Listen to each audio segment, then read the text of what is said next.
Hey guys, I've started this video a couple of times and I just keep digressing and I'm like going to shoot myself. So if I don't make it through this video, I'm just quitting. Anyway, I want to talk about bipolar and meds versus no meds. So I will try to make this not too long and rambly. But there's a lot encompassed, so I probably have to just make several videos. But really, there's like a big argument about, well, if you have been diagnosed with bipolar disorder, should you take meds or should you not take meds? Okay, well, the people who don't have bipolar are telling you you have to take meds, and then the people who do have bipolar are like, I don't want to take those meds. Because why? Because they make you feel like crap. A lot of the time. Not all of the time. But yeah, there's like all these different classes of meds. They all do different things to your brain. And so the side effects that come along with all of these different meds are a lot of times intolerable and just really terrible. And so I have not been on any mental health meds in the last year. Like I say, other than Ativan, occasionally, very occasionally, and only recently. But I don't take any meds for bipolar disorder. I don't take any antipsychotics. I don't take any mood stabilizers. Nothing. And that is a very purposeful choice, because for many years, if you followed me through my channel, through all these years, you'll know that I was very much into the system. And I did the meds and I did the counseling and I did everything I was supposed to do. I was a good little girl and I did what I was supposed to do, according to the doctors. And I think that's kind of part of the problem, is that people really, just in general, you're kind of taught like you need to defer to the doctors. Like the doctors are the experts, they know. Well, I live with it. I live with it and I know better than somebody else that read it out of a textbook somewhere. So anyways, that my little snotty little comment there, I guess, about doctors. But yeah, there's kind of this idea of, well, if a doctor says it, then that's like the answer to everything. Well, mental health stuff is not a complete, you don't have the complete picture. It's meds for mental health is really a crapshoot. You have to try all these random things. It's not like, oh, you have high blood pressure and you go to the doctor and you take this and then it lowers it. Like, there's so much stuff going on in your brain, chemically, electrically, all of this stuff, that it's really, there's like this much that's known about our brains, out of like this much. So it's like the meds that they have, some of them can help with some things, but they're not as good, I think, as people want to believe that they are. And I'm not saying this to discourage anyone from trying meds or whatever, depending on your own personal situation, because it is your own body and your own life and your own choice. But I no longer view my moods as something that needs to be medicated away. I think it is a part of who I am. I like who I am. I do not want to take a pill and make it go away and suffer crap side effects on top of it. So, yeah. And in the last year, again, since I've been off meds and everything, during that time, I also had some really intense therapy. And I will be completely bluntly honest and say that therapy helped me more than any med or anything that I had in the last like 5 years, since I, started this whole journey and got diagnosed with bipolar and all this stuff. And the reason that I say that is because I will always be me. I will always be Nicole. I will always be a super emotional person. I will always have this big variation in moods and all these fluctuations and stuff. That's just a given, okay? That's just me. But you can learn ways to deal with the negative parts of it, I think, while enjoying the positive side of that. And again, I think that in part is just because of the emotionality of it. Like, like I say, just being an emotional person. Like, I don't want to live like this because that's just not me. And I wouldn't be happy doing that. And back to the, what I was saying about therapy and stuff.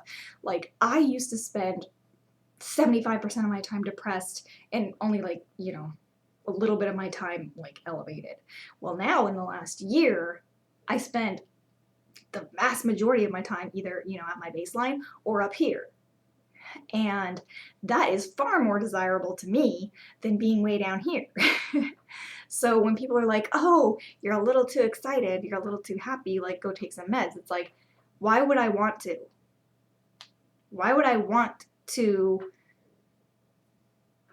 make myself less happy and more depressed? That doesn't even make any sense. And my depression really improved a lot when I had good therapy, because my therapist, it wasn't like I just went and talked to her. We had specific goals. We had specific things that we worked on every single week. I would go home for, hours and work on stuff. And then I'd come back.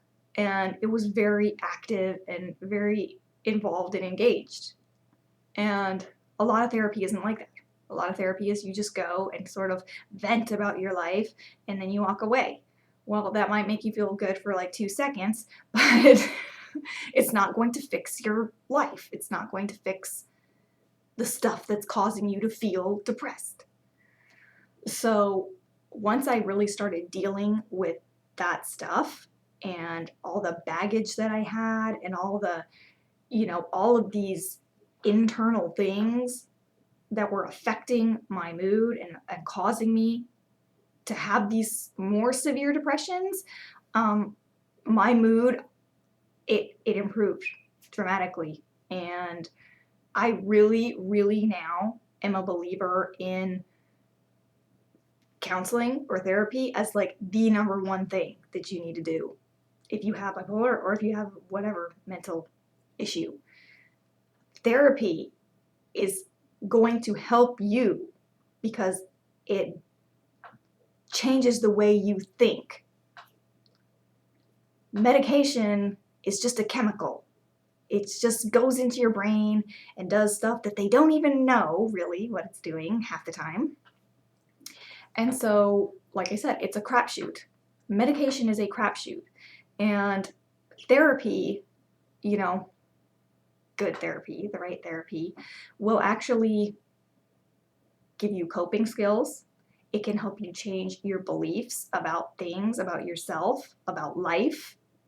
And so it's kind of weird, I think, for people to see some of my recent videos and they think oh, you're so up there, which I am a little bit at times. I'm obviously not, so up there that I don't know what I'm talking about right now. But yeah, I'm just not really that depressed anymore because I know how to deal with it and how to cope with it, and it's much more controllable. And I'm not saying I never get depressed, but I do not have long-lived depressions like I did before. I have a day or two where I might get depressed, and generally I don't get really suicidal either like I used to, because my whole mindset changed. Instead of automatically thinking oh, this stuff is overwhelming, I just wish I could die, my mind starts going in a different direction. And so that's, how I feel about it now. I feel like I don't want to take medication because it dulls who I am as a person. I don't necessarily even view, what I experience as a disease. That's kind of the Western medical model of it. But if you go other places, it's not viewed that way. So, there's again the question of, is it a disease or is it enlightenment? Each person has to decide for themselves. I used to think it was a disease that needed treating. And now I feel like I have a heck of a lot more enlightenment and I feel really good about it. And I'm not going to take a pill to make that go away and make all my productivity and all my, stuff that is a part of me as a person go away. And so that's my 2 cents on like meds and myself and why I have not taken meds in the last year. But I know this is at the end and people are probably not even going to watch all the way through. But I do have to say that if you want to not take meds, I think it's important that you do have really good counseling. You have really good counseling and support people and stuff that can help you until you become self-aware, because that's part of managing it off meds, managing your moods if you have extremes, is the ability to see what's happening when it's happening. And that's how I am now. Like, I'm self-aware enough that I completely realize when I'm going up and when I am going down, and what sets it off, and what does this and what does that. Like, I'm like so tuned into my moods, even from like hour to hour, I can just tell. And so not everybody is that self-aware, because it's kind of something that has to be learned over time for most people. It's not kind of like inherent that people just are really aware of that stuff. So that's my 2 cents on it. I avoid mental health medications if I can. But then again, that's not to say that I'm like anti-medication, as far as like I would never take it and blah blah blah about anybody that does take it. I fully, that's everybody's choice. That's your choice. And whether you do or don't, I support you in your choice, but I really think that it is a personal choice, and that the way you want to look at it is going to affect that choice, whether you think it's a disease or whether you think it's something that's positive or that you can turn into something positive, and become aware of and manage on your own.